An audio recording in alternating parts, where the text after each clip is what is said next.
Bismillahirrahmanirrahim.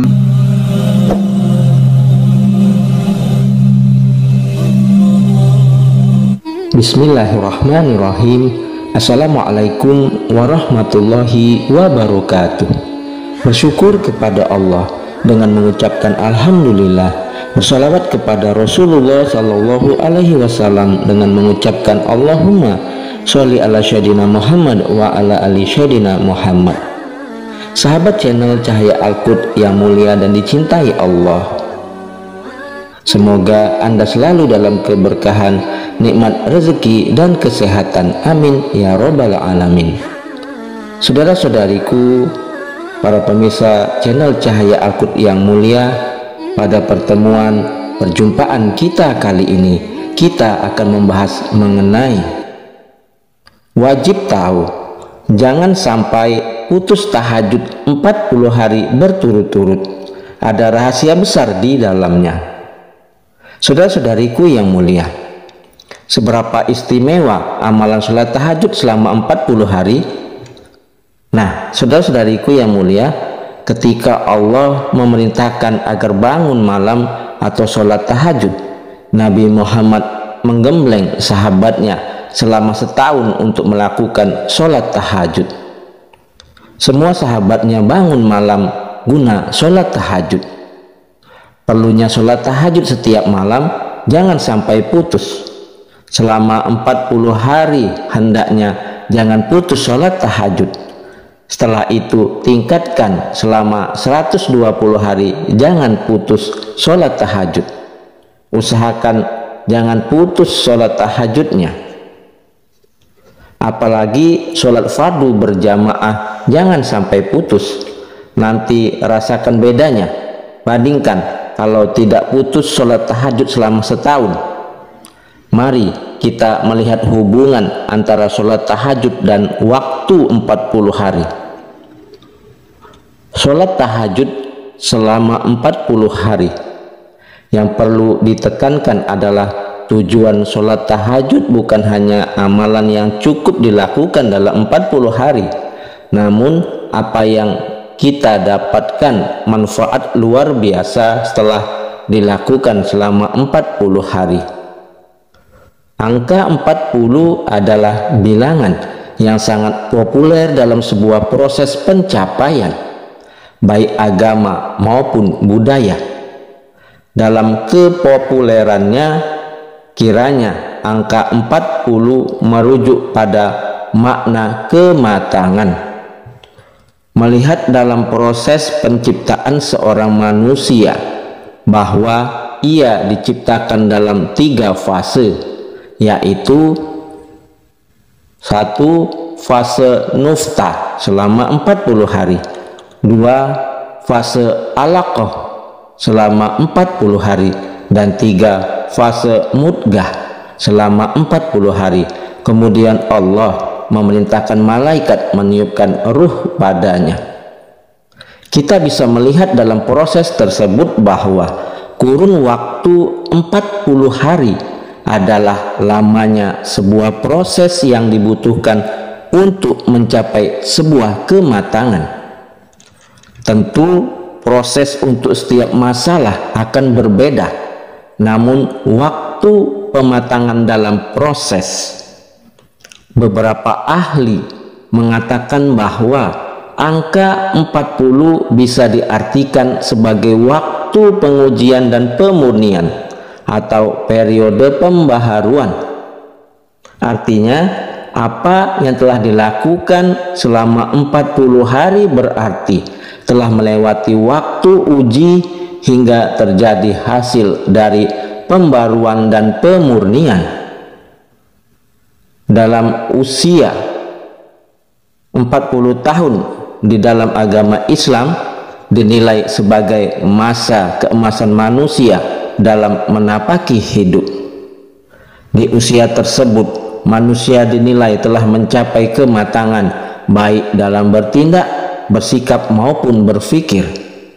Kedewasaan seseorang bisa diukur dan dilihat di usia tersebut. Dalam Al-Quran disebutkan tentang manusia yang sudah memasuki usia 40 tahun. Allah berfirman, manusia yang sudah memasuki usia 40 tahun dianjurkan untuk lebih berhati-hati dalam bersikap. Usia 40 tahun dinilai sebagai masa keemasan manusia dalam menapaki hidup. Di usia tersebut, manusia dinilai telah mencapai kematangan baik dalam bertindak, bersikap maupun berpikir. Kedewasaan seseorang bisa diukur dan dilihat di usia tersebut.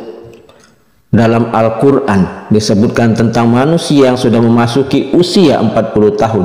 Allah berfirman, yang artinya, kami perintahkan kepada manusia supaya berbuat baik kepada orang tuanya, ibu dan bapaknya.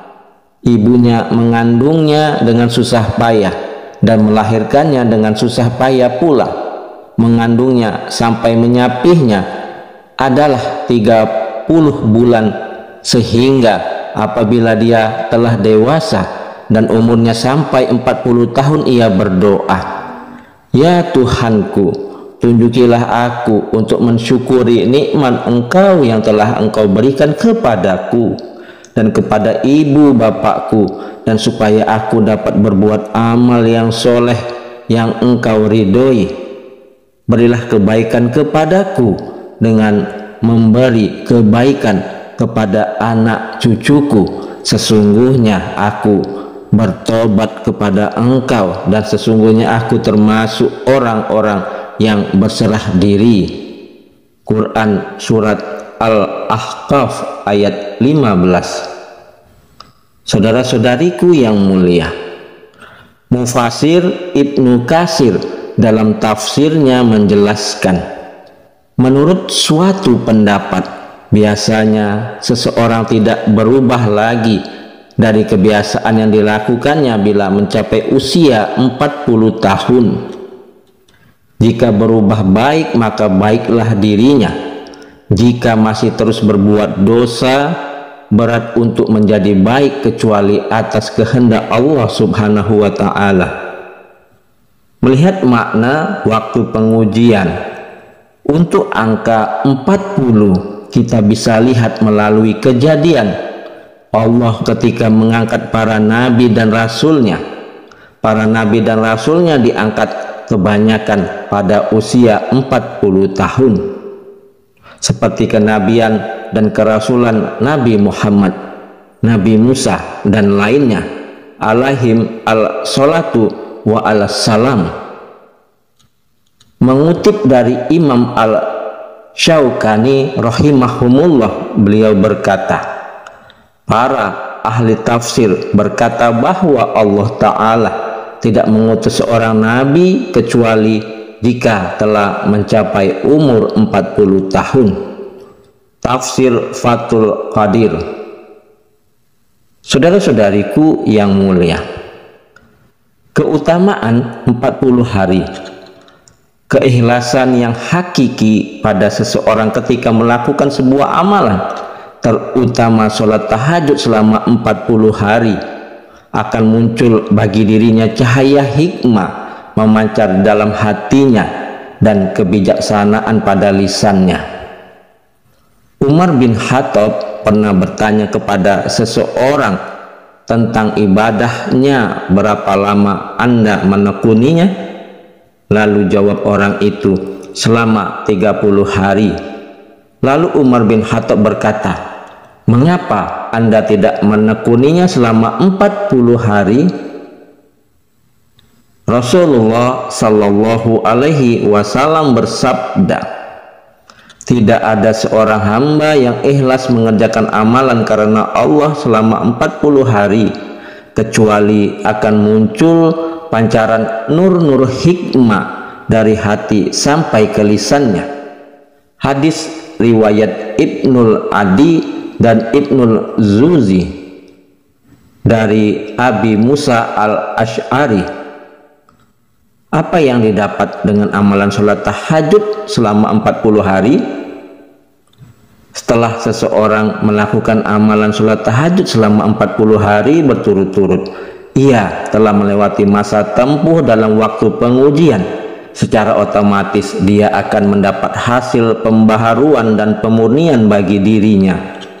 Maka atas izin Allah, ia berhak mendapatkan tiket bagi doa yang mustajab, dan apa yang menjadi kebutuhannya niscaya tidak mungkin tidak dimudahkan dan dicukupi oleh Allah Subhanahu wa ta'ala. Nabi mengajarkan seusai sholat tahajud minta ampun saja pada Allah. Kalau seseorang sudah mendapat ampunan dari Allah, maka selesai seluruh persoalan yang dihadapinya. Semua keruwetan hidup itu karena banyaknya dosa kita. Kalau kita tidak punya dosa, rizki kita segampang bayi menangis. Tinggal menangis sudah diberi susu. Kalau kita bersih, suci, tidak punya dosa, maka rizki yang paling sulit pun akan datang. Bukan cuman datang, tapi diantar. Saudara-saudariku yang mulia, itulah tadi penjelasan mengenai kenapa kita dianjurkan jangan sampai putus tahajud 40 hari berturut-turut, karena ada rahasia besar di dalamnya. Oleh sebab itu, marilah kita senantiasa istiqomah dalam melaksanakan sholat tahajud. Semoga kita mendapatkan keberkahan baik di dunia dan kelak di akhirat. Yang terpenting dalam kita beribadah semata-mata hanyalah mengharap ridho dari Allah Subhanahu wa ta'ala. Yang benar datangnya dari Allah, yang salah adalah kesilafan dari diri saya pribadi. Kepada Allah saya mohon ampun. Subhanakallahumma wa bihamdika asyhadu an la ilaha illa anta astaghfiruka wa atubu ilaihi. Sampai jumpa di video-video berikutnya yang insya Allah selalu membahas hal-hal yang bermanfaat dari dunia sampai akhirat. Wassalamualaikum warahmatullahi wabarakatuh.